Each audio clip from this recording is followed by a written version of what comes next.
আসসালামু আলাইকুম, welcome back to my channel. তো আজকে দেখাবো আম দিয়ে কিভাবে গুলগুলি বা ক্রিম বল তৈরি করবেন। তো ভিডিওটি স্কিপ না করে পুরো ভিডিওটি দেখুন। আর আমার চ্যানেলে যদি আপনি নতুন হয়ে থাকেন তাহলে অবশ্যই সাবস্ক্রাইব করতে বলবেন না, প্লিজ সাবস্ক্রাইব করে দিবেন। তো আমটি এক সাইডে একটু পচা ছিল, তো তার জন্য আমি সেটা ফেলে দিয়েছি। তো ফেলে দিয়ে এখন ছিলিয়ে আমি ধুয়ে নিব। তো সেটা ভালো করে অংশটুকু ফেলে দিয়েছি। তো এখন এটা আমি ভালো করে ধুয়ে নিচ্ছি। তো আজকে দেখব একটা আম দিয়ে কয়টা গুলগুলি হয়। তো আপনারা পুরো ভিডিওটি দেখুন।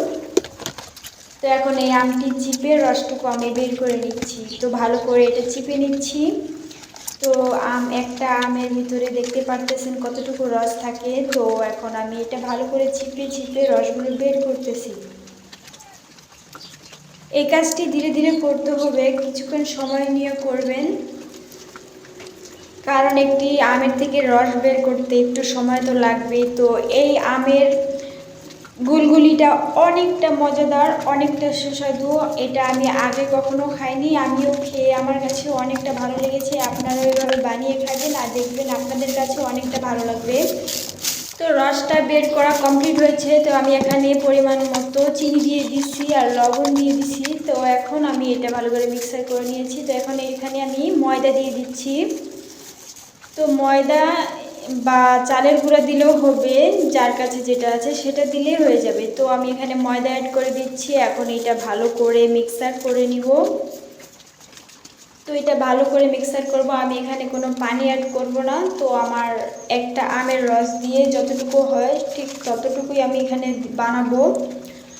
তো এই গুলগুলিটা বাচ্চারা অনেক পছন্দ করে, বড় থেকে বাচ্চারা সবাই এটা পছন্দ করে। তো আপনিও এভাবে বানাবেন, তো খেয়ে দেখবেন এটা অনেকটা মজাদার। তো আমার ডোটা পারফেক্ট হয়েছে। তো এখন আমি চুলায় যাব। তো এখন আমি কড়াইটা বসিয়ে দিয়েছি, কড়াই গরম হয়েছে। এখন এখানে তেল দিয়ে দিচ্ছি পরিমাণ মতো। এই গুলগুলিটা ভাজতে অতটা তেল লাগে না, তো বেশি তেল লাগে না। তো এটা আমি এখন এভাবে নিয়ে গোল গোল করে তেলের মধ্যে ছেড়ে দিচ্ছি। তো সবগুলো আমি এইভাবে বানাবো, এইভাবে গোল গোল করে নিয়ে তেলের মধ্যে ছেড়ে দেব। তো আপনারা একই নিয়মে এভাবে বানিয়ে নেবেন। তো সবগুলো দেখালে ভিডিওটা অনেক লম্বা হয়ে যাবে, তার জন্য আমি এখন স্কিপ করে আপনাদেরকে দেখাচ্ছি যে সবগুলো বানানো শেষ। তো সবগুলো বানিয়ে নিয়েছি, তো দেখতে পারতেছেন। তো আমার এখন এক পার্ট হয়ে গেছে, এখন আমি উল্টিয়ে দেব।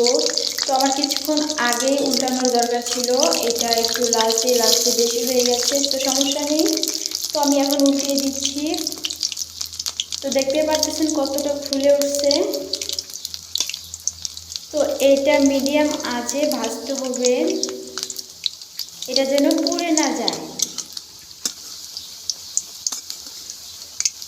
তো আমি এখন আর এক পার্ট ভাজবো, এটা এখন ধীরে ধীরে জাল দিব আর এটা ভেজে নিব। তো এখন আমার ভাজা প্রায় শেষের দিক। তো এখন দেখতে পারতেছেন ভাজা কমপ্লিট। আজকের মতো বিদায় নিচ্ছি, খোদা হাফেজ।